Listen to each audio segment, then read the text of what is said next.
Né dans l'imaginaire d'un artiste, Jean-Marc Philippe, Kéo est une sonde envoyée dans le temps, qui reviendra sur Terre pour dire au monde de demain qui sont les hommes d'aujourd'hui.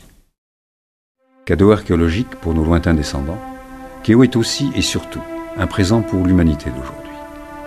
Car à la lecture de tous les messages que chacun d'entre nous est invité à adresser à ses lointains descendants, et par leur partage entre nous, tous, nous pourrons alors comprendre nos différences comme autant de richesses, pour mieux vivre ensemble et contribuer à réaliser dès aujourd'hui un monde plus humain entre nous. Dans les tout prochains mois, le satellite ailé Kéo s'élancera dans l'espace pour un long vol autour de la planète Terre, où il reviendra se poser dans quelques 50 000 ans, pour livrer à nos descendants tous les messages que nous leur destinons.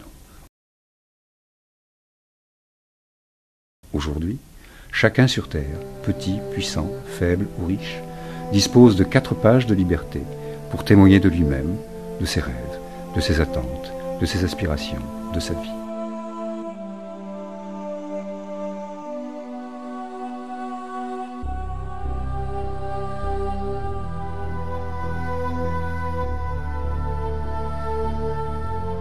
Recueillis par voie postale ou par voie d'Internet, tous les messages reçus, sans censure aucune, d'où qu'ils viennent, seront embarqués à bord de Kéo.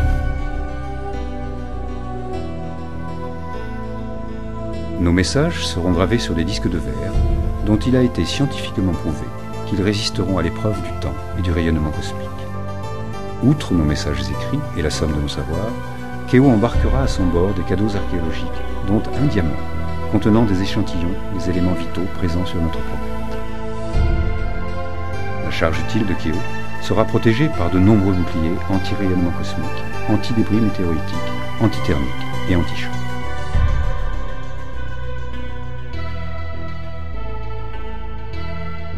Se distinguant des autres sondes et satellites, Kéo aura des ailes, repliées sur elle-même dans la coiffe de la fusée porteuse.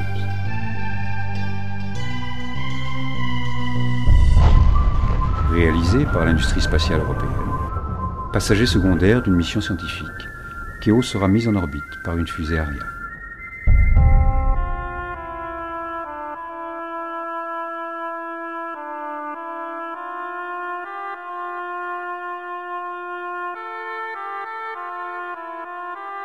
Une fois Kéo mise à poste, ses ailes, animées par des alliages à mémoire de forme, se déploieront pour battre au rythme des variations de température que Kéo rencontrera sur son orbite durant son long périple. Les matériaux qui forment Kéo, tungstène, titane, aluminium, mousse métallique, verre, isolant thermique, carbone, ont été choisis pour leur capacité à résister au milieu hostile qu'est l'espace. Au cours de son long vol de quelques 50 000 ans, Kéo décrira des millions et des millions d'orbites qui le ramèneront insensiblement et inéluctablement vers son sol natal, soumis aux seules forces gravitationnelles et à la pression des radiations solaires. À quelques minutes de son retour sur Terre, rattrapé par la gravité terrestre, Kéo se signalera à l'attention de nos descendants en créant une aurore boréale artificielle provoquée par la combustion de son bouclier thermique.